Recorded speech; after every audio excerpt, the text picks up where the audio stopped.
আজকে আমি বলবো তিনটে গল্প একসঙ্গে। রিবদা, একটি বাবা একটি মা। রিবদাকে আমাদের পাড়ায় নতুন এসছে। সত্যযুগ কলিযুগের পর এখন রিবযুগ। অ্যানিভার্সারি পার্টি দেবে, দেখবে 200 লোককে ছাড়া তুমি করতেই পারছো না। বস একটু ককটেল হবে না? ককটেল এখন হচ্ছে এপি সেন্টার। ঐতিহ্য ভেঙে ককটেল করবে, দেখবে 500 লোক হাজির, হই হই রই রই। ফিশ ফিঙ্গারটা একদম অরিজিনাল ভেটকি। বাবা মা যদি কেউ মারা যায়, দেখবে কেউ নেই, সবাই আসছে, কেউ আসছেই না। ইভেন্ট ম্যানেজমেন্টের লোক ডাকতে হবে, তারা আবার এখন খই পয়সা ছড়িয়ে দিয়ে চলে যাবে শ্মশানের পথে। ফিরে এসে যখন ফোনটা খুলবে, দেখবে কিছু ওম শান্তি, আর ওই যে 250 লোক সব রিপ রিপ রিপ রিপ রিপ রিপ। এই হলো আমাদের রিবদা। এবার একটা বাবা, পরিতোষ বাবুর 75 বছরের জন্মদিনে বন্ধুরা চেপে ধরলো যে না, এবার থেকে বড় স্ক্রিনের ফোন কিনতে হবে। ওই পুঁচকে নোকিয়া ফোনে আর চলছে না। সবাই মিলে গিফটও করলো একটা ফোন। গুড মর্নিং শেখালো, হোয়াটসঅ্যাপ ইনস্টল করলো। পরিতোষ বাবু এখন রোজ সকালে উঠে ফার্স্ট কাজই হচ্ছে যেন গুড মর্নিং।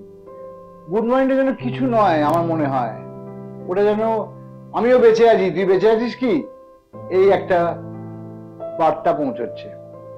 ঠিক আছে, চলছে।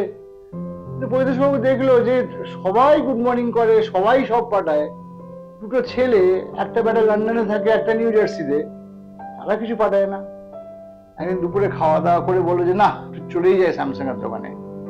গিয়ে বললো যে দেখো তো বাবা, হোয়াটসঅ্যাপটা বোধহয় ঠিকঠাক কাজ করছে না।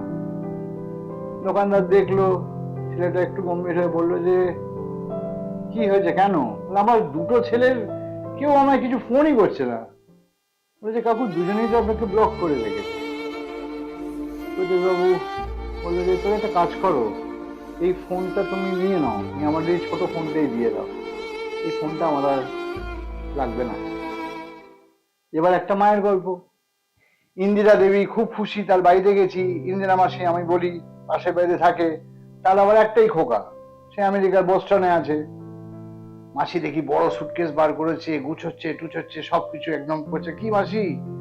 দেখ না বাবা, খোকা বলেছে যে মা, আর তোমাকে কষ্ট করতে হবে না ইন্ডিয়াতে, একা একা পড়ে থাকতে হবে না, তোমার বয়স বাড়ছে, তোমাকে আমরা এবার নিয়ে যাবো। কি মজা বলতো, নাতিটার সঙ্গে খেলবো।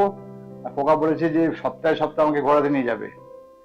বাহ, খুব ভালো বলে আমি চলে এলাম বাড়ি। অনুরাধা আমার স্ত্রী, খোকার বন্ধু পরিণীতার খুব বন্ধু, তাকে বললো যে জানো তো, ইন্দিরা মাসিকে ওরা নিয়ে যাচ্ছে। হেসে বললো যে পরিণীতার সঙ্গে এক্ষুনি কথা হচ্ছিল, বললো যে এখানে সবকিছু পাওয়া যায় জানিস, সার্ভিসের লোকের খুব অসুবিধে। তাই আমরা দুজনে মিলেই ঠিক করলাম মাকে নিয়ে আসাটাই বোধহয় বেস্ট সলিউশন। নমস্কার, গল্পজিৎ।